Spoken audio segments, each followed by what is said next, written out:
各位朋友，大好消息来了！这两天呢，网络上对于中国驻印度大使滥发了几十万张印度的签证，口诛笔伐。相信国家有关部门已经意识到了问题了。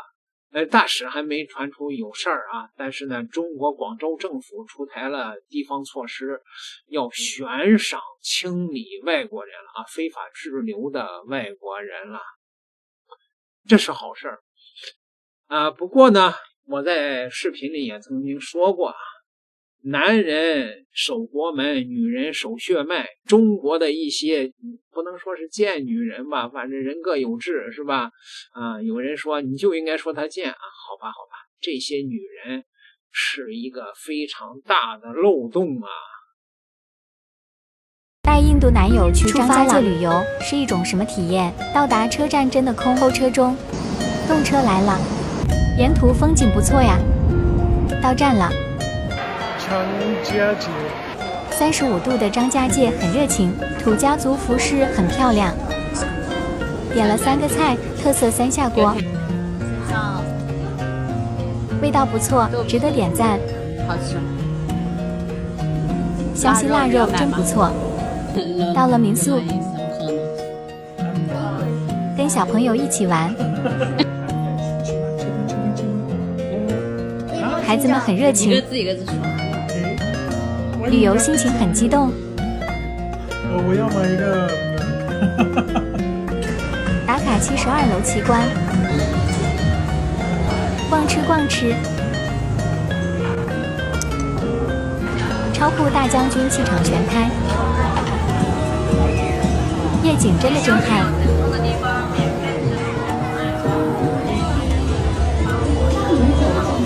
仙女散花，婀娜多姿，山河无恙，国泰民安。我怎么承认没有了？警史同时跟我说，为什么要中国人给外国人让座？中国有哪条法律规定了中国人要给外国人让座？地铁上保安强烈要求小伙给外国人让座，没想到被小伙拒绝后，保安竟当众口吐芬芳，甚至还威胁小伙要让他身败名裂。为什么保安会如此拥护外国人，而对自己人又如此蛮横？这到底是怎么回事？我自己之前也是做了手术，我觉得我自己也需要休息。他是老弱病残孕，我可以让座，没有问题的，这是我们应该去让的，不管他是个老外，那我看他很健康，我就拒绝了，我说我不要。事情是发生在深圳的地铁上，小伙下班坐地铁回家，上了地铁后就找到位置坐了下来，身体刚刚得到一点放松，不料却被一个保安要求让座给旁边玩手机的外国人。小伙表示自己本来就工作一天，身体比较疲惫，况且自己之前做过手术，身体还没有完全恢复，如果这个老外是老弱病残，那自己也会毫不犹豫地把座位让给他，但对方看起来很硬朗，所以当时就拒绝了。要下车，下站，那警务同志跟我说。没想到保安仍然不依不饶，凭借自己的制服，强烈要求小伙让座给这个老外。保安的这一举动引起了小伙隔壁大哥的不满，随即就说保安是在崇洋媚外。没想到保安更加疯狂的不依不饶，甚至扬言要让男子身败名裂。我怎么崇洋媚外了？警务室同志跟我说他这个思想是崇洋媚外的嘛，那个安全员就开始情绪有些失控那种感觉，就是拿着手嘛，一直指着那个大哥，一直拿手指着他的头。保安当场就暴走了，不依不饶地指着这位大哥，看着架势就要生吞了大哥，并且还称大哥和小伙是在寻衅滋事，命令他俩立即下车接受检查，还要求他俩摘下口罩让他拍照，并扬言要让他们身败名裂。可以说这一操作直接震惊在场众人，人家外国人自己都说了不需要座位，自己还一个劲地贴人家的冷屁股，反倒成为了一个笑话。大哥下车后就去报了案，之后便把视频发布到了网上，没想到引起了网友们的热议。在舆论的迫使下，该保安公司也做出了紧急公关。在双方争吵过程中，老外已经说明了自己不需要座位，可保安还是一个劲的要宣扬他的美德，并且仗着自己的制服嚣张跋扈。这件事被传到网上后，引起了不小的轰动。很快保安公司就发文道歉，并且通报这是一场误会，称其保安在巡查时发现这个外国人的腿有一点抖动，误以为他的身体不舒服，又因为文化有限沟通不了，所以才让小伙让座给外国人。但保安由于被小伙拒绝后，没有把持住一个保安该有的职业素养，因此双方才发生了争吵。事后保安已经对小伙进行过诚恳的道歉。当时保安来到现场，就自己的服务态度还有工作方式对我进行了诚恳的道歉。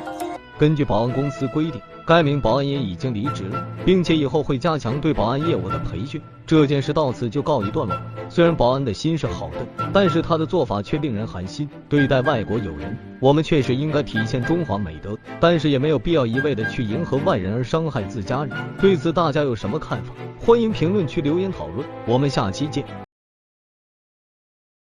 都什么年代了啊？反正是中国人口基数太大了吧，男女之中有个把贱人，那也是免不了的。不过应该重视这个外国人的这种问题了呀。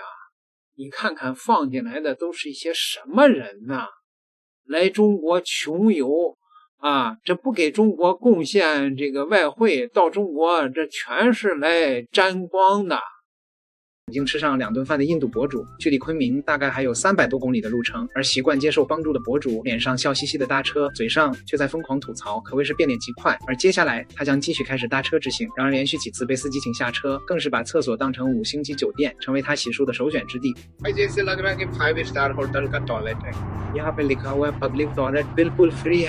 首先熟悉的味道从他开始介绍昨晚睡觉的地方开始，周围的环境非常之好，让他一觉直接睡到大天亮。而他则是沿着桥梁准备去前方的镇上吃碗面条。而对于不想花钱爱捡便宜的博主来说，这次可谓是豪爽大气，直接花费了20元巨款点了一份鸡肉面。殊不知这碗面条将是他接下来2天的最后一顿。而在吃完面条之后，已经走了20公里的博主来到了一条去往昆明的公路。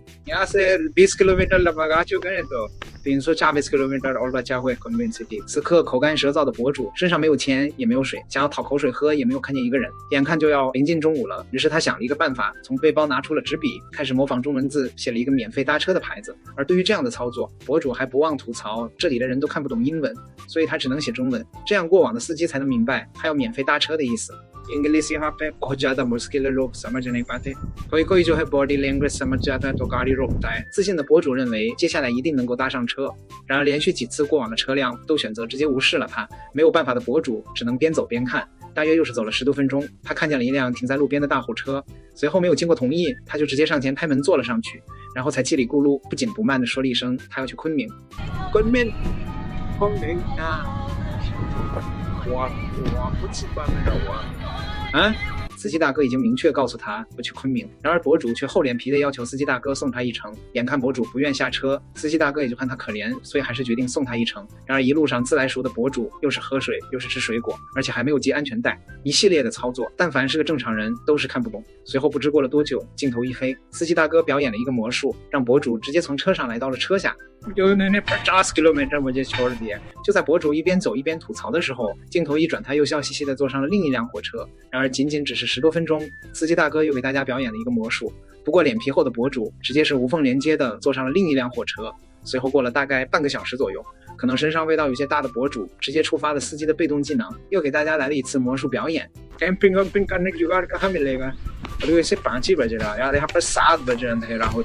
于被下车，博主并不为意，也已经习以为常。相反，他认为他已经赚了，因为3辆车加起来一共走了100多公里，离昆明也越来越近。10分钟后，博主来到了一处路边摊，本来还想打个招呼套套近乎，看他能不能免费吃些东西。然而周围的人只是好奇地和他交流了几句，并没有给他东西的意思。这样博主有些失望，所以决定在天黑之前离开这个地方，前往下一个城市。随后一直等到天黑，博主不知来到了什么地方，周围一片漆黑，而他也准备在此地露营搭寨。镜头一转，已经来到第2天的博主同样先是介绍了一番昨晚睡觉的地方，便准备开始继续搭车。至于吃饭，在昨天吃了那碗面条之后，他身上的钱已经所剩无几。不过早晨似乎很好搭车，只是几分钟的时间，他就坐上了一位大叔的3轮车。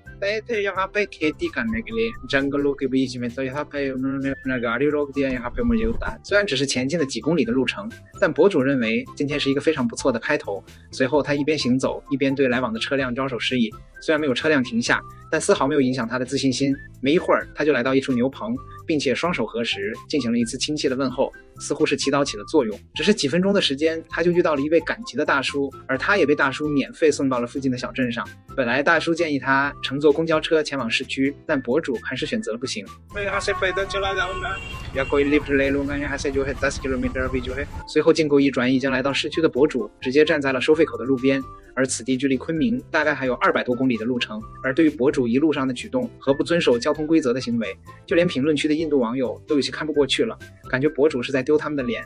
当然还有很多的印度网友则是不以为耻，还纷纷要求博主分享他的旅行攻略。随后不知过了多久，上一秒还在吐槽没人愿意搭理他的博主，下一秒又是笑嘻嘻地坐上了一位小哥的车上。随后又是经过了半个小时的路程，不想再看魔术表演的博主可能已经察觉到自己身上的异味，于是在服务区休整的时候直接跑进了厕所，进行了一番简单的洗漱。之后又是经过长途跋涉，当到达昆明的时候已经完全天黑。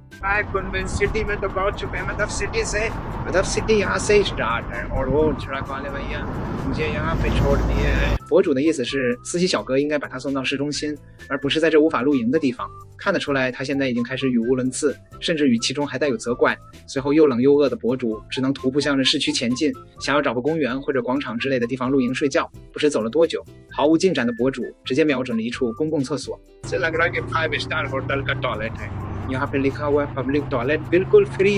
这对于博主来说自然是不会错过进去参观的机会，顺便还能看看里面是否有专门睡觉的地方。